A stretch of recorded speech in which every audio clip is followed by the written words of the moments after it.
Good early AM, everyone. T-Speaker 222 XRP Future Millionaire with the side bet on XM and Future Digibyte OG. So, guys, I want to thank you for tuning in to the overnight radio show. It's 3:42 AM Eastern Standard Time in the great state of Michigan.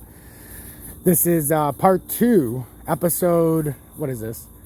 Episode 14 of the overnight radio show, I believe. And it's part 2 of the Stellar Lumens XLM white papers.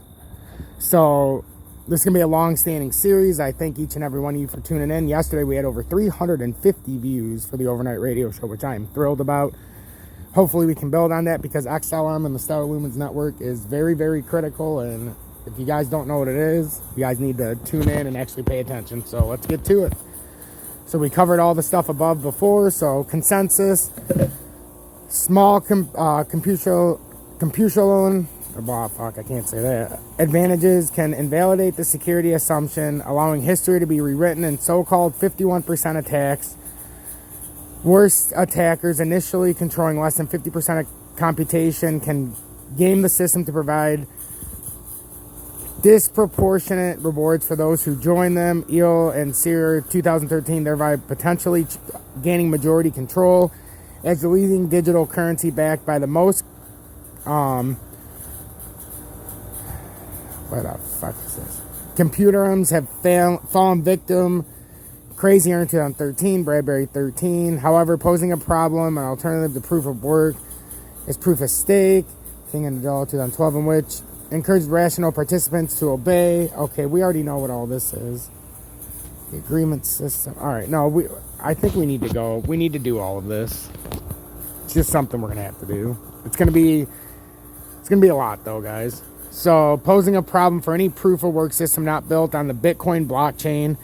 An alternative to proof-of-work is proof-of-stake, King and Nadal, 2012, in which consensus depends on parties that have posted collateral like proof-of-work. Rewards encourage rational participants to obey the protocol. Some designs additionally penalize bad behavior. Buterin, 2014, Davenpera, ETAL, 2015.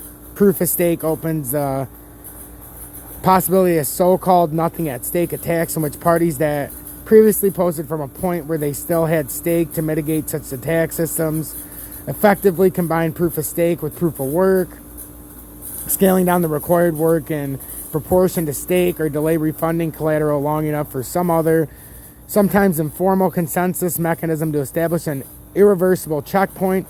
Still another approach to consensus in Byzantine agreement. Pease ETAL 1980, Lamport ET 1982, the best known variant of which is PFBFT, Castro and Lixkov 1999, behavior on the part of some fraction of participants. This approach has two appealing properties. First, consensus can be fast and efficient. Second, trust is entirely decoupled from resource ownership, which makes it possible for a small nonprofit to help keep more powerful organizations such as banks or CAs honest. Complicating matters, however, all parties must agree on the exact list of participants. Moreover,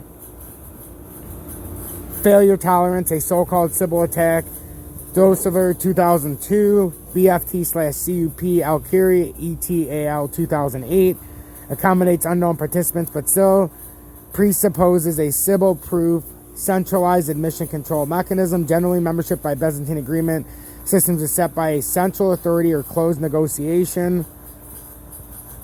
Prior attempts to decentralize admission have given up some of the benefits. One approach taken by Ripple is to publish a starter membership list that participants can edit for themselves, hoping people's edits are either inconsequential or reproduced by an overwhelming fraction of participants. Unfortunately, because divergent lists invalidate safety guarantees, Schwartz, ETAL 2014, users are reluctant to edit the list in practice, and a great deal of power ends up concentrated in the maintainer of the starter list. Another approach taken by Tendermint, Quan 2014, is to base membership on proof of stake. However, doing it so once again ties trust to resource.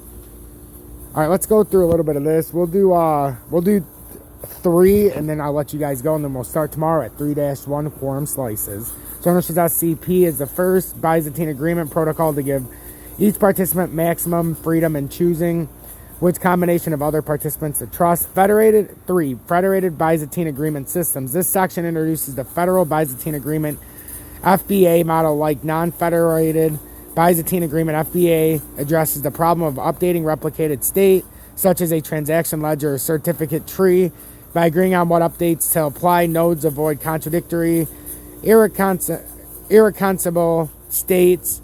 We identify each update by a unique slot from which inter-update dependencies can be inferred. For instance, slots may be consecutively numbered positions in a sequentially applied log. An FBA system runs a consensus protocol that ensures nodes agree on slot contents. A node can safely apply update X in slot when it has safely applied updates in all slots upon which depends, and additionally it believes all correctly functioning nodes will eventually agree on X for slot. At this point, we say has externalized X for slot I. The outside world may react to externalized values in irreversible ways, so a node cannot later change its mind about them. This is all fascinating, guys, and this is going to be a lot to take in. A challenge for FBA is that malicious parties can join many times and outnumber honest nodes, hence traditional majority-based quorums do not work. Instead, FBA determines quorums in a decentralized way by each node selecting what we call quorum slices. The next subsection defines quorum based on slices. The following subsection provides some examples and discussion.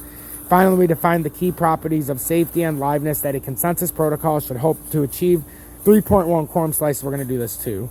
In a consensus protocol, nodes exchange messages asserting statements about slots. We assume such assertions cannot be forged, which can be guaranteed if nodes are named by public key and they digitally sign messages. When a node hears a sufficient set of nodes assert a statement, it assumes no functioning node will ever contradict that statement. We call such a sufficient set a quorum slice, or more concisely, just a slice. To permit progress in the face of node failures, a node may have multiple slices, any one of which is sufficient to convince it of a statement at a high level.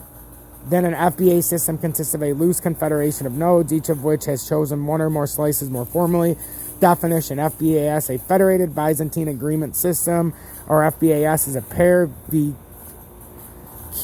comprising a set of nodes V and a quorum function Q, V, 2V, greater, blah, blah, blah, specifying one or, you guys can read it, specifying one or more quorum slices for each node, where a node belongs to all of its own quorum slices, i.e., and then you got the value, blah, blah, blah. Note 2x denotes the powers set of x. Definition: quorum is set of nodes. UCV is FBAS, which is Federated Byzantine Agreement System, is a quorum if you, and then you guys read that, contains a slice for each member, and then read all that. And then a quorum is the set of nodes sufficient to reach agreement. A quorum slice is a subset of a quorum convincing one particular node of agreement. A quorum slice may be smaller than a quorum. Consider the 4-node system in Figure 2, where each node has a single slice and arrows point to the other members of that slice.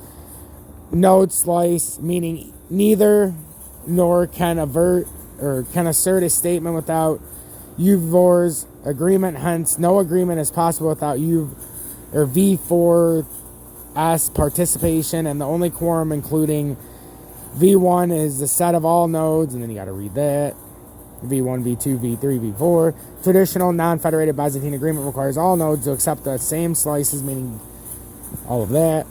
Because every member accepts every slice, traditional systems do not distinguish between slices and quorum. The downside is the downside that membership and quorums must somehow be preordained, precluding open membership and decentralized control. So we're going to end it there, and then we're going to go over all this on the next episode tomorrow morning at 3:42 a.m. And it would be, it would be Friday on tomorrow's episode. So guys, I want to thank you for tuning in on the Overnight Radio Show.